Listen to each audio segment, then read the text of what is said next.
NRIസിന് വേണ്ടിയിട്ട് ഒരു സ്പെഷ്യൽ ഒരു ഇൻഷുറൻസ് നമ്മൾ കാറ്റഗറി കൊടുക്കുന്നുണ്ടല്ലോ, അതെന്താണ്? യെസ്, ഇപ്പം ഫാമിലി അടക്കം ഇന്ത്യക്ക് പുറത്ത് ജീവിക്കുന്നവർക്ക് അവരുടെ പാസ്പോർട്ടും വിസയും കോപ്പികൾ കൊടുക്കണമെങ്കിൽ അവർക്ക് ഹെൽത്ത് ഇൻഷുറൻസിൽ 40% ഡിസ്കൗണ്ട് ലഭിക്കും.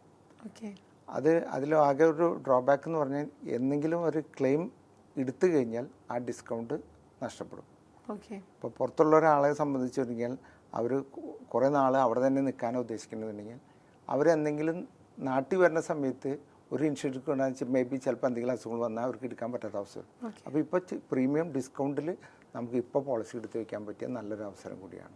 NRIസിനുള്ള സ്പെഷ്യൽ ഓഫറാണ്. ആക്ച്വലി 40% ഡിസ്കൗണ്ട് നമ്മൾ കൊടുക്കുന്നുള്ളത്. അപ്പോൾ ഒരു ഫസ്റ്റ് ടൈം നമ്മൾ എടുത്തു കഴിഞ്ഞിട്ടുണ്ടെങ്കിൽ പിന്നെ നോർമൽ ആ ഒരു കാറ്റഗറിയിലേക്ക് നമ്മൾ പോകുമായിരിക്കും. അതെ, ക്ലെയിം വന്നു കഴിഞ്ഞാൽ അവർക്ക് അതുപോലെ തന്നെ പുറത്തുനിന്ന് ഫാമിലി നാട്ടിൽ സെറ്റിൽ ചെയ്യാലും ആ ഡിസ്കൗണ്ട് നഷ്ടപ്പെടും. അപ്പോൾ NRIs എടുത്തിട്ടുണ്ടെങ്കിൽ നാട്ടിലുള്ള ബന്ധുക്കൾക്ക്, നാട്ടിലുള്ള വീട്ടുകാർക്ക് ആ ഒരു സ്പെഷ്യൽ ഡിസ്കൗണ്ടിൽ അവർക്ക് കിട്ടുമോ? ഇല്ല, ഓൺലി ഫോർ ദാറ്റ് പേഴ്സൺ. അവിടെ ആ ഫാമിലിക്ക് മാത്രം, ഫാമിലി അടക്കമുണ്ടെങ്കിൽ മാത്രമാണ് പ്രൊവൈഡ് ചെയ്യുള്ളൂ, അങ്ങനെ കിട്ടുള്ളൂ. അല്ലാതെ ഒരാൾ മാത്രമായിട്ട് നിൽക്കുകയാണെങ്കിൽ കിട്ടില്ല, ഫാമിലി ആയിട്ട് നിൽക്കുകയാണെങ്കിൽ മാത്രമേ ആ ഒരു ഇത് കിട്ടുന്നുള്ളൂ അല്ലേ? സർ, ഹെൽത്ത് ഇൻഷുറൻസിന്റെ കാര്യം പറയുകയാണെങ്കിൽ ഒരു 5 ലക്ഷം അല്ലെങ്കിൽ 10 ലക്ഷം ഒക്കെ ക്ലെയിം വന്നിട്ടുണ്ടെങ്കിൽ നമുക്കത് മാനേജ് ചെയ്യാൻ പറ്റും. പക്ഷേ അതിലപ്പുറം ഒരു വലിയ എമൗണ്ട് ഒക്കെ വന്നിട്ടുണ്ടെങ്കിൽ നമുക്കത് എങ്ങനെയാണ് മാനേജ് ചെയ്യാനായിട്ട് പറ്റുന്നത്? അപ്പം അങ്ങനത്തെ ഒരു സാഹചര്യത്തിൽ നമുക്ക് കൊടുക്കാവുന്ന പോളിസികൾ ഉണ്ട്. അതായത് ടോപ്പ് അപ്പ് പോളിസീസ് എന്ന് പറയും. അതായത് സാധാരണ ഒരു കസ്റ്റമർ 5 ലക്ഷം സം ഇൻഷുർഡിൻ്റെ ഒരു പോളിസി എടുത്തു കഴിഞ്ഞാൽ ആ 5 ലക്ഷം കഴിഞ്ഞ് കഴിഞ്ഞാൽ നമുക്ക് കവറേജ് ഇല്ല. നമുക്ക് ചില കമ്പനിയുടെ പ്രൊഡക്റ്റിൽ 5 ലക്ഷം കഴിഞ്ഞ് കഴിഞ്ഞിട്ട് ഡിസ്ചാർജ് ചെയ്തിട്ട് വീണ്ടും അഡ്മിഷൻ വന്നു കഴിഞ്ഞാൽ റീസ്റ്റോറേഷൻ എന്ന് പറഞ്ഞ് കിട്ടും. പക്ഷെ ഒറ്റ അഡ്മിഷനിൽ തന്നെ വലിയ എമൗണ്ട് 10 ലക്ഷമോ അല്ലെങ്കിൽ 20 ലക്ഷമോ അല്ലെങ്കിൽ 50 ലക്ഷമോ ക്ലെയിം വന്നിട്ടുണ്ടെങ്കിൽ നമുക്ക് ഒന്നും ചെയ്യാൻ പറ്റില്ല. അപ്പോൾ അങ്ങനെ വെച്ചാൽ നമുക്ക് ടോപ്പ് അപ്പ് പോളിസി, അതായത് ചെറിയൊരു എമൗണ്ട് മുടക്കിയിട്ട് നമുക്ക് 10 ലക്ഷത്തിന് മേലെ വരുന്ന എമൗണ്ടുകൾ കവർ ചെയ്യുന്ന പോളിസീസ് അവൈലബിൾ ആണ്. വളരെ ചെറിയ എമൗണ്ട് മാത്രം, 10 ലക്ഷത്തിന് മേലെ ഒരു 3000 രൂപ കൊടുത്തു കഴിഞ്ഞാൽ ഒരു ഫാമിലിക്ക് 1 കോടിയുടെ കവറേജ് കിട്ടും. 10 ലക്ഷം ഡിറ്റക്റ്റബിൾ ആയിട്ട് 90 ലക്ഷം കിട്ടും. ഒരു 3000 രൂപ മുടക്കി കഴിഞ്ഞാൽ 1 കോടിയുടെ കവറേജ് കിട്ടി. സേഫായില്ലേ? അപ്പം ഇങ്ങനത്തെ പ്രോഡക്റ്റുകളുണ്ട്. അത് ഡിപ്പെൻസ്, ഏജ് അനുസരിച്ച് മാറ്റങ്ങൾ വരാം, ഫാമിലി മെമ്പേഴ്സിൻ്റെ അടുത്ത് മാറ്റങ്ങൾ വരും. ഇപ്പോൾ ഉദാഹരണത്തിന് ഇപ്പോൾ നമ്മൾ മിക്കവാറും ജോലിക്കാർ കമ്പനിയിൽ നിന്ന് പോളിസി ഉണ്ടാവും.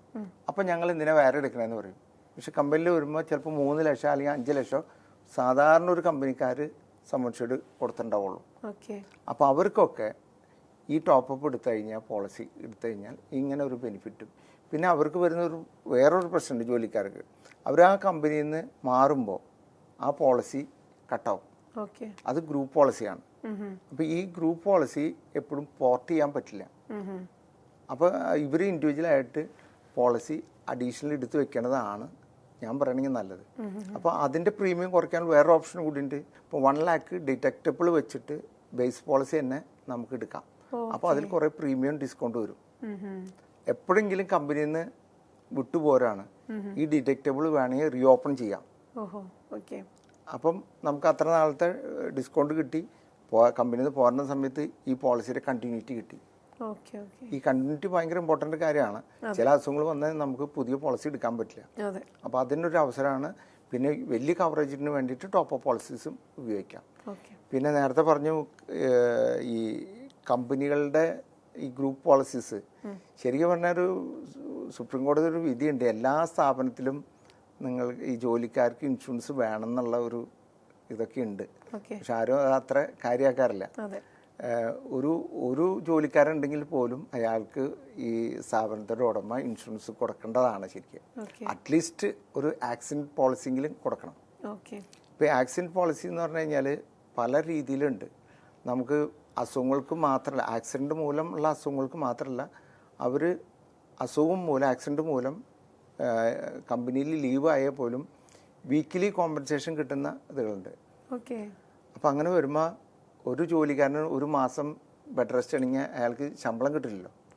അവിടെ ഇത് വീക്കിലി കോമ്പൻസേഷൻ ഇപ്പം ഒരു 5000 വെച്ചാണെന്നുണ്ടെങ്കിൽ ഒരു 20,000 രൂപ അയാൾക്ക് കിട്ടുമ്പോൾ അയാളുടെ കുടുംബം കഞ്ഞിരിക്കാണ്ട്. അങ്ങനത്തെ കുറേ നല്ല പോളിസികളുണ്ട്. പക്ഷെ ആൾക്കാർ അതൊന്നും തിരിച്ചറിയണില്ല. അതിനെക്കുറിച്ച് ചെറിയ ചെറിയ പൈസ മുടക്കാൻ മടി കാണിക്കുന്നു. അതായത് ഇപ്പോൾ ഒരു ആക്സിഡന്റ് ഉണ്ടായി കഴിഞ്ഞിട്ട് നമ്മൾ ഇതിനെക്കുറിച്ച് നമ്മൾ ഭയങ്കരമായിട്ട് പ്രഷറൈസ് ചെയ്ത് നമ്മൾ നോക്കുമ്പോൾ പോലും ഇങ്ങനത്തെ ഒരു ഓപ്ഷൻസ് ഉണ്ടെന്നുള്ളത് അപ്പോഴും നമ്മൾ അറിയുന്നില്ല. ശരിക്കും ഈ ഇൻഷുറൻസ് മേഖലയെക്കുറിച്ച് പഠിച്ചാൽ മാത്രമേ ഇങ്ങനെ ജോലി സംബന്ധമായിട്ട് അല്ലെങ്കിൽ എന്തെങ്കിലും അസുഖമോ അല്ലെങ്കിൽ അപകടമോ വന്നിട്ട് നമ്മൾ ലീവ് എടുത്താൽ പോലും നമുക്ക് അതിന് കോമ്പൻസേഷൻ അല്ലെങ്കിൽ ഇങ്ങനത്തെ ഒരു ഇങ്ങനെ കിട്ടുന്നു എന്നുള്ളത് ഇൻഷുറൻസ് വിഭാഗത്തിൽ നിന്ന് കിട്ടുന്നു എന്നുള്ളത് ഇറ്റ്സ് എ ന്യൂ ഇൻഫോർമേഷൻ. കൂടാതെ തന്നെ ഈ പോളിസി തന്നെ ആക്സിഡന്റ് പോളിസി തന്നെ ഇപ്പോൾ 1 കോടിയുടെ പോളിസി അല്ലെങ്കിൽ ആക്സിഡന്റ് പോളിസി ഉണ്ട്. അത് കൂടുതലും ശരിക്കും പറഞ്ഞാൽ ഡോക്ടേഴ്സിനാണ് ഏറ്റവും ഉപകാരപ്പെടുന്നത്. കാരണം ഒരു ഡോക്ടറെ സംബന്ധിച്ച് അദ്ദേഹം ഒരു ആക്സിഡൻറ്റ് പറ്റി സപ്പോസ് ഒരു ബാത്റൂമിൽ ഒഴുക്കി വീണ് ഫ്രാക്ചറായിട്ട് ഇയാൾ 1 മാസം കിടന്നു.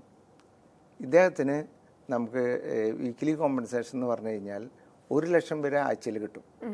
4 ആഴ്ച 1 മാസം കിടന്നു കഴിഞ്ഞാൽ 4 ലക്ഷം കിട്ടി. പിന്നെ ആ ഫ്രാക്ചർ ഉണ്ടായതിൻ്റെ പേരിൽ മാത്രം 1 ലക്ഷം രൂപ അഡീഷണൽ വേറെ കിട്ടും, ചികിത്സയ്ക്ക് വേറെ കിട്ടും. ഓക്കെ. അപ്പോൾ ആക്സിഡൻറ്റ് പോളിസിയിൽ കുറേ ബെനിഫിറ്റുകളുള്ള പോളിസികൾ അവൈലബിൾ ആണ്. കുറച്ച് പ്രീമിയം വേരിയേഷൻ വരുന്നു മാത്രം. ഓക്കെ. മിനിമം ബേസിക് കാര്യങ്ങളുള്ളത് കൊണ്ട് അതുപോലെ കുറേ ഫീച്ചേഴ്സ് ബെനിഫിറ്റ് കുട്ടികളുടെ അതിൽ തന്നെ ഡെത്ത് കവറേജും കൂടിയുണ്ട് 1 കോടി. ഓക്കെ. പിന്നെ അവരുടെ കുട്ടികളുടെ വിദ്യാഭ്യാസത്തിന് കാശ് കൊടുക്കും, ഫ്യൂണറിൻ്റെ കാശ് കൊടുക്കും. അങ്ങനെ കുറേ ഫീച്ചേഴ്സുകളുള്ള പ്രൊഡക്റ്റുകളും കുറേ അവൈലബിൾ ആണ്. പക്ഷെ പലരും ഇങ്ങനത്തെ കാര്യങ്ങളിലൊക്കെ ചെവി കൊടുക്കാനോ അത് അന്വേഷിക്കാനോ പോകുന്നില്ല. ആ ഒരു സമയം വരുമ്പോൾ മാത്രം നമ്മൾ അന്വേഷിക്കുള്ളൂ. അപ്പോഴേക്കും നമുക്ക് ഇതിന്റെ അറിവുകളൊന്നും ചിലപ്പോൾ നമുക്ക് പറഞ്ഞു തരാൻ ആളുണ്ടായിട്ടുണ്ടാവില്ല. ഇപ്പോൾ ലൈഫ് ഇൻഷുറൻസിനെ കുറിച്ചും നമ്മൾ ഹെൽത്ത് ഇൻഷുറൻസിനെ കുറിച്ചും പറഞ്ഞു കഴിയുമ്പോൾ തീർച്ചയായിട്ടും അടുത്ത് നമുക്ക് വരാൻ പോകുന്നത് വെഹിക്കിൾ ഇൻഷുറൻസ് ആണ്. അപ്പോൾ ആ ഒരു കാറ്റഗറിയും അതിനെക്കുറിച്ചൊക്കെ ഒന്ന് പറയാമോ? വെഹിക്കിൾ ഇൻഷുറൻസ് എന്ന് പറയുമ്പോൾ നമ്മൾ 2-3 ഉണ്ട്. Passenger vehicles, private vehicles, commercial vehicles, അങ്ങനെ 2-3 കാറ്റഗറി ഉണ്ട്. അപ്പം അതിൻ്റെയൊക്കെ കമേഴ്ഷ്യൽ വെഹിക്കിൾ എന്ന് പറയുമ്പോൾ GVW ബേസ് ചെയ്തിട്ട് ഉള്ള ഒരു കാൽക്കുലേഷൻസ് പ്രീമിയംസ് വരുന്നത്. GVW കൂടുതൽ അനുസരിച്ച് കൂടുതൽ പ്രീമിയം വരും. അതായത് അത് എന്തുകൊണ്ടെന്ന് വെച്ചാൽ അത് വണ്ടിയുടെ അത്രയും പവറുള്ള വണ്ടിയുടെ ഇമ്പാക്റ്റ് കൂടുതലായിരിക്കും. അതനുസരിച്ച് ക്ലെയിം റേഷ്യോ കൂടും, അതനുസരിച്ച് പ്രീമിയം കൂടും. B2B എന്നുള്ള ആ ഒരു കാറ്റഗറിക്ക് വരുന്നത് B2B എന്ന് പറഞ്ഞാൽ ബമ്പർ ടു ബമ്പർ എന്ന് പറയും, അല്ലെങ്കിൽ നിൽ ഡിപ്രിസിയേഷൻ എന്ന് പറയും. അതെന്ന് വെച്ചാൽ നമ്മളൊരു പുതിയ വണ്ടി എടുക്കുമ്പോഴാണ് അത് കൂടുതൽ ആൾക്കാർ ഇത് ചെയ്യുന്നത്. നോർമൽ കമ്പനികളിൽ 5 വർഷം വരെ അത് കണ്ടിന്യൂ ചെയ്ത് പോവാം, ബമ്പർ ടു ബമ്പർ എന്ന് പറഞ്ഞാൽ. അപ്പോൾ അത് ക്ലെയിം വന്നാൽ ഫുൾ എമൗണ്ട് നമുക്ക് കിട്ടും. ഇപ്പോഴും വെഹിക്കിൾ ഇൻഷുറൻസ് ഒക്കെ എടുക്കാതെ പോകുന്ന ആൾക്കാർ പലരും ഉണ്ടാവും, ഒരുപാടുണ്ട്. അതെ. പക്ഷെ അവർക്ക് എന്തെങ്കിലും ഒരു ആക്സിഡന്റ് വരുമ്പോഴായിരിക്കും ഈ പറഞ്ഞ പോലെ നമ്മൾ ലൈഫ് ഇൻഷുറൻസിന്റെയും ഹെൽത്ത് ഇൻഷുറൻസിന്റെയും ഇമ്പോർട്ടൻസ് അറിയുന്ന പോലെ തന്നെയാണ് വെഹിക്കിളിന് ആക്സിഡന്റ് വരുമ്പോഴേക്കുള്ളൂ നമുക്ക് ആ ഒരു പ്രശ്നം അല്ലെങ്കിൽ ആ ഒരു ബാധ്യത നമ്മളെ വല്ലാതെ അലട്ടുന്നത്. മിനിമം നമ്മുടെ വണ്ടിക്ക് തേർഡ് പാർട്ടിയിൽ third party means public liability. നമ്മുടെ വണ്ടി മൂലം മറ്റുള്ളവർക്ക് വരുന്ന നാശനഷ്ടങ്ങളിൽ കവർ ചെയ്യുന്ന പോളിസി ഉണ്ടെങ്കിലാണ് വണ്ടി റോഡിൽ ഇറക്കാൻ പാടുള്ളൂ. അതില്ലെങ്കിൽ വണ്ടി ആരും എടുക്കരുതെന്നാണ് ഞാൻ പറയുള്ളൂ. പലരും അത്യാവശ്യം വരുമ്പോൾ ആ ഇൻഷുറൻസ് ഇല്ലാന്ന് നോക്കില്ല, ആരും എടുത്തു കൊണ്ടുപോകും.